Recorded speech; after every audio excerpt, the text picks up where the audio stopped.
नमस्कार छात्रों, मैं राम नारायण निषाद, सुमित्रा बालिका इंटर कॉलेज, हैदरगंज बाजार, अयोध्या। मैं आप सभी को सुमित्रा बालिका इंटर कॉलेज के इस यूट्यूब चैनल में आप सभी का स्वागत करता हूं। आज मैं कक्षा 10 विज्ञान प्रकाश के बारे में चर्चा करूंगा। तो यहाँ पे हम जानेंगे प्रकाश क्या है। कोई भी वस्तु पे जो प्रतिबिंब बन रहा है, हम जो किसी वस्तु को देख रहे हैं उसका प्रतिबिंब हमारी आँखों पे कैसे बन रहा है, और अदीप्त प्रदीप्त वस्तुओं के बारे में, प्रकाश किरण के बारे में, आदि सभी चीज़ों के बारे में हम चर्चा करेंगे। तो आइए जानते हैं प्रकाश क्या है। प्रकाश के बारे में जब हम चर्चा करते हैं तो हमें एक प्रश्न मिलता है कि कोई वस्तु हमें कैसे दिखाई देती है। तो हम वहाँ से जान सकते हैं कि कोई वस्तु हमें दिखाई देती है तो वह प्रकाश से ही दिखाई देती है। लेकिन यह हमारा पूरा उत्तर नहीं होगा, ये हमारा अधूरा आंसर है। तो कोई वस्तु हमें इसलिए दिखाई देती है क्योंकि हमारे आँखों से प्रकाश की किरणें निकलती हैं और जाके उस वस्तु से टकराती हैं और टकरा के वापस आती हैं, जिसका प्रतिबिंब हमारे आँख की रेटिना पर बनता है और वह वस्तु हमें दिखाई देती है। तो इस प्रकार हम कह सकते हैं प्रकाश एक ऊर्जा है जो हमारे दृष्टि ज्ञान को जागृत करता है। प्रकाश की सहायता से हम किसी वस्तु को देख पाते हैं। अब अगला टॉपिक है हमारा प्रदीप्त वस्तुएं। प्रदीप्त वस्तुएं किसी कहते हैं। प्रदीप्त वस्तुएं ऐसी वस्तुएं हैं जो स्वयं से प्रकाश उत्पन्न करती हैं, जैसे सूर्य और बल्ब। और दूसरा है हमारा अप्रदीप्त वस्तुएं।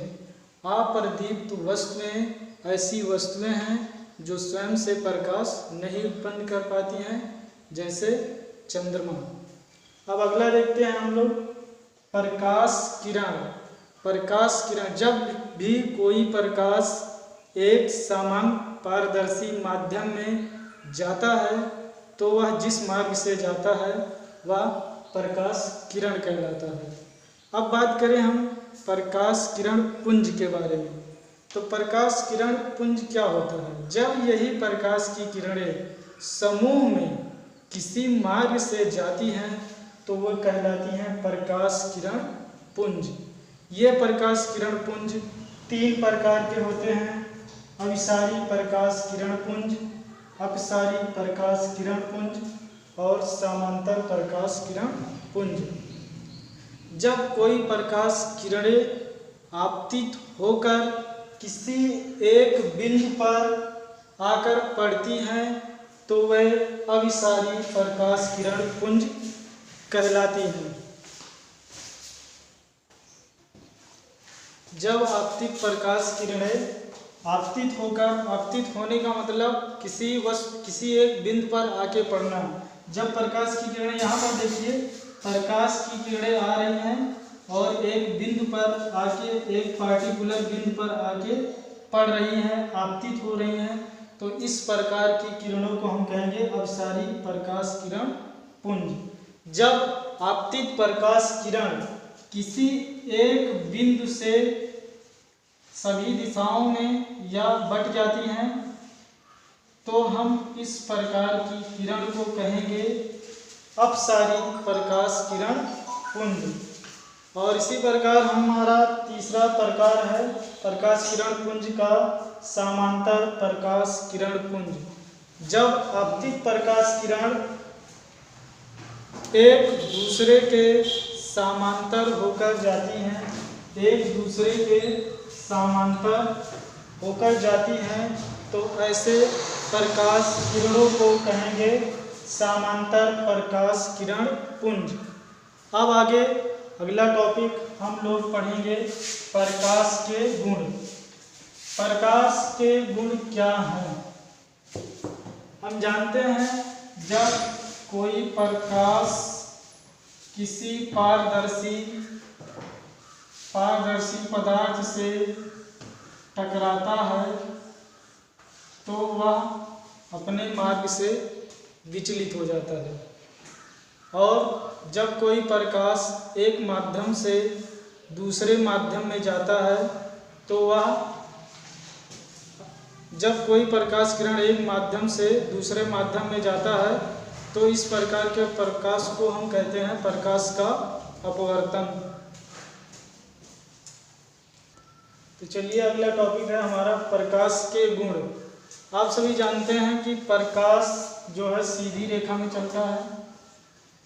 जब प्रकाश के मार्ग में कोई पारदर्शी पदार्थ होता है तो प्रकाश एक माध्यम में से दूसरे माध्यम में जाता है। पारदर्शी माध्यम की बात करें तो जैसे कांच, अगर पारदर्शी माध्यम से प्रकाश जाता है तो प्रकाश का अपवर्तन होता है।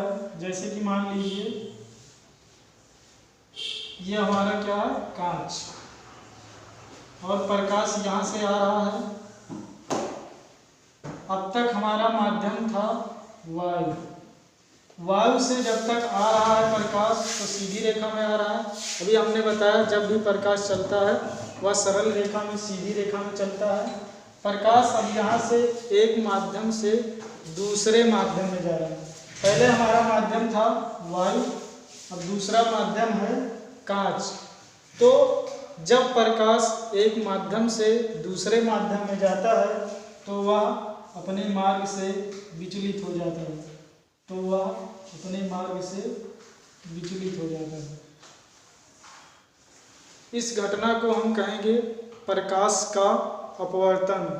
प्रकाश के चलने के लिए किसी भी माध्यम की आवश्यकता नहीं होती है। प्रकाश निर्वात में 3×10⁸ मीटर प्रति सेकंड से चलता है। प्रकाश विद्युत चुंबकीय तरंगों के रूप में चलता है। ये तरंगें अनुदैर्ध्य होती हैं। अगला टॉपिक हमारा है गोलीय दर्पण।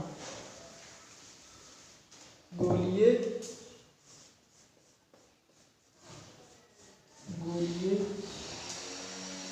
दर्पण। गोलीय दर्पण किसी एक चमकदार पृष्ठ का कटा हुआ भाग होता है। गोलीय दर्पण दो प्रकार के होते हैं। गोलीय दर्पण दो प्रकार के होते हैं। एक पहला हुआ हमारा अवतल दर्पण, दूसरा उत्तल दर्पण। हमने बताया कि गोलीय दर्पण क्या है, एक किसी खोखले गोले का, पारदर्शी खोखले गोले का कटा हुआ भाग है। इसी को अगर काट लिया जाए तो इसके दो पार्ट हो जाएंगे। एक को कहेंगे हम अवतल और एक को कहेंगे उत्तल, और ये क्या है, दर्पण है। तो इस प्रकार हम एक को कहेंगे अवतल दर्पण और दूसरे को कहेंगे अवतल दर्पण। अब जानेंगे हम अवतल दर्पण क्या है और उत्तल दर्पण क्या है।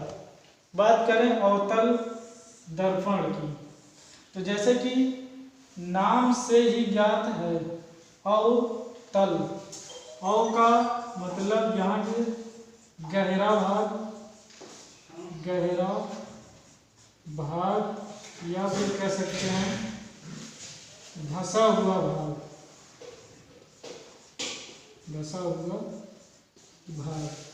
तो ये जो होगा इस प्रकार से जो बन रहा है दर्पण, ये हमारा क्या होगा, अवतल दर्पण। इसके दूसरे साइड कलई किया गया रहता है।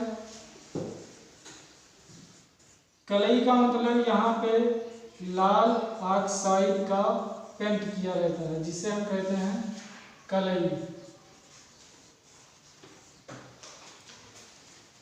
और इसी प्रकार दूसरा पार्ट हम देखें तो ये होगा हमारा उत्तल दर्पण।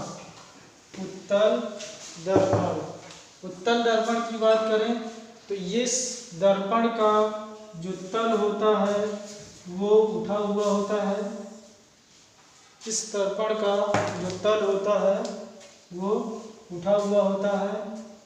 यहाँ अगर बात करें, ये जो हमारा उत है इसका मतलब हो जाएगा उठा हुआ तल, उठा हुआ तल,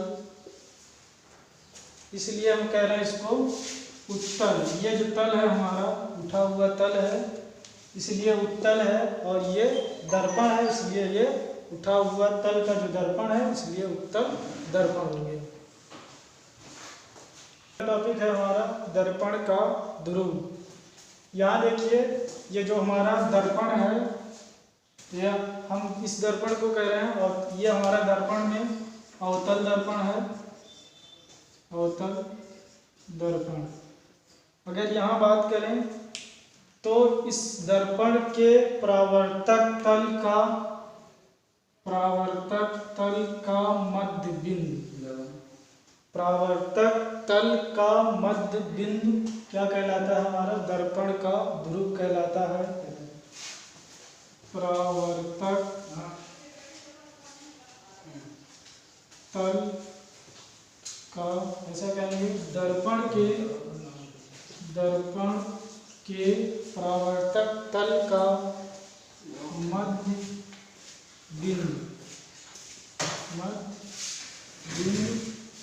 क्या कहलाएगा? हमारा दर्पण का ध्रुव, दर्पण का ध्रुव कहलाएगा। इसको हम P से प्रदर्शित करते हैं, इसे हम P से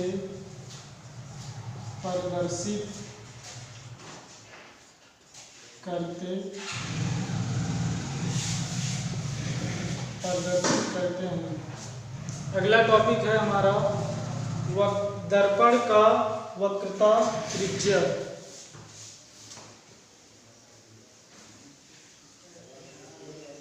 दर्पण का वक्रता त्रिज्या, दर्पण का वक्रता त्रिज्या।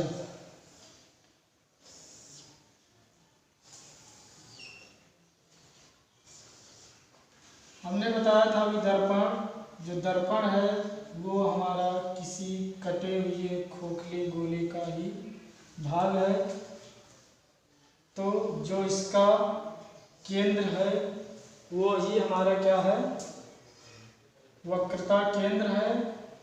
और जो यहाँ से ध्रुव और केंद्र के बीच की दूरी है, यहाँ की बात करें, या C से P की दूरी, या फिर कोई भी बिंदु ले लें, क्योंकि हम जानते हैं एक वृत्त में बहुत सारी त्रिज्याएं होती हैं। इस प्रकार कोई भी त्रिज्या हम ले लें तो ये सब, किसी भी त्रिज्या की बात करें तो ये जो गोले की त्रिज्या है ये क्या है? हमारा वक्रता त्रिज्या है। और ये जो C क्या है? वक्रता केंद्र है। गोले का केंद्र क्या है? दर्पण का केंद्र वक्रता केंद्र कहलाता है, वक्रता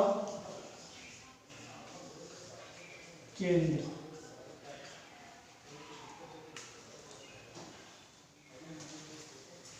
आइए आगे चलते हैं। अगला टॉपिक है हमारा मुख्य अक्ष। मुख्य अक्ष, मुख्य अक्ष, ये हुआ हमारा ध्रुव, ये हुआ हमारा वक्रता केंद्र। तो वक्रता केंद्र और ध्रुव से होकर जाने वाली रेखा, वक्रता केंद्र और ध्रुव से होकर जाने वाली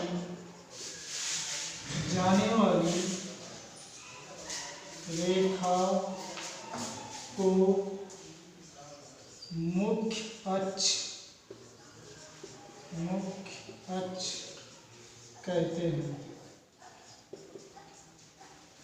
ध्रुव तथा फोकस से होकर जाने वाली रेखा को हम मुख्य अक्ष कहते हैं। हमने बताया जो हमारा दर्पण है, ये देखिए ये हमारा दर्पण है, और दूसरा हमने बताया वक्रता केंद्र C, और उसके बाद हमने बताया ध्रुव P। ध्रुव को हम लोग P से प्रदर्शित करते हैं, वक्रता केंद्र को C से प्रदर्शित करते हैं, और हमने बताया कि वक्रता केंद्र C और ध्रुव P से होकर जाने वाली रेखा को, ये रेखा को मुख्य अक्ष कहते हैं। ध्रुव P वक्रता केंद्र C से होकर जाने वाली रेखा को हम मुख्य अक्ष कहते हैं। अगला टॉपिक है हमारा मुख्य फोकस अथवा फोकस। जब प्रकाश की किरणें किसी दर्पण पे समांतर जाती हैं और जाने के बाद दर्पण से टकराकर एक बिंदु पर आके पड़ती हैं, जिसे फोकस कहते हैं। जब भी कोई प्रकाश की किरणें किसी दर्पण पर आपतित होती हैं तो परावर्तन के पश्चात वे किसी एक बिंदु पर आके मिलती हैं या फिर आके मिलती हुई प्रतीत होती हैं, तो इस बिंदु को हम फोकस या मुख्य फोकस कहते हैं। इसके लिए हमने एक दर्पण लिया है M1 और M2, जिसका मध्य बिंदु P है, जिसे हम ध्रुव कहते हैं, और इस दर्पण की, ये पूरा हमारा गोलीय दर्पण है, और इस दर्पण का जो केंद्र है वो C है, जिसे हम वक्रता केंद्र कहते हैं, और इस वक्रता केंद्र और ध्रुव से होकर जाने वाली रेखा को हम कहेंगे मुख्य अक्ष। अब मुख्य अक्ष के समांतर, मुख्य अक्ष के, ये देखिए ये हमारा मुख्य अक्ष है, इसके समांतर जाने वाली प्रकाश किरणें या प्रकाश रेखाएं, मुख्य अक्ष के समांतर जाने वाली, आपतित होने वाली, पड़ने वाली, दर्पण पर पड़ने वाली किरणें परावर्तन के पश्चात किसी एक बिंदु पर, परावर्तन के पश्चात मुख्य अक्ष के, ये हमारा मुख्य अक्ष है, इसके किसी एक बिंदु पर आकर पड़ती हैं, तो इस बिंदु को हम फोकस अथवा मुख्य फोकस कहते हैं। याद रखिए, हम कहेंगे मुख्य अक्ष के समांतर चाहे जितनी भी किरणें हों, वो परावर्तन के पश्चात एक बिंदु पर मिलेंगी, जिसे हम फोकस कहेंगे। जैसे कि चित्र में दिखाई दे रहा है, ये प्रकाश की किरणें पहली वाली यहाँ से जा रही है, आपतित हो रही है, दर्पण पर आपतित होने के बाद परावर्तित हो रही है, परावर्तित होने के बाद एक बिंदु पर आके मिल रही है। इसी प्रकार दूसरी किरणें यहाँ से हम देख सकते हैं, ये भी क्या है, मुख्य अक्ष के समांतर है। दूसरी किरण भी मुख्य अक्ष के समांतर है। ये देखिए जा रही है और दर्पण पर आपतित हो रही है, उसके बाद परावर्तित हुआ, परावर्तित होने के बाद आ गई मुख्य अक्ष के उसी बिंदु पर, जिस बिंदु पर पहली वाली किरण आई थी, उसी बिंदु पर दूसरी वाली किरण आ गई। इसी तरह से हम देख सकते हैं, अगली हमारी किरण है, वो जा रही है, दर्पण से आपतित हो गई और यहाँ से परावर्तित होने के बाद एक बिंदु मुख्य अक्ष के एक बिंदु पर मिल रही है। जैसे कि अन्य किरणें मिल रही हैं, उसी तरह से ये हमारी अगली किरण परावर्तित होने के बाद उसी बिंदु पर मिल रही हैं। तो हमने देखा कि जितनी भी किरणें हैं जो मुख्य अक्ष के समांतर जा रही हैं, मुख्य अक्ष के समांतर आपतित होने वाली किरणें दर्पण पर जब पड़ रही हैं, परावर्तन के पश्चात मुख्य अक्ष के एक ही बिंदु पर मिलती हैं तो वे मुख्य फोकस कहलाती हैं। यह बिंदु हमारा मुख्य अक्ष पे कहीं भी हो सकता है।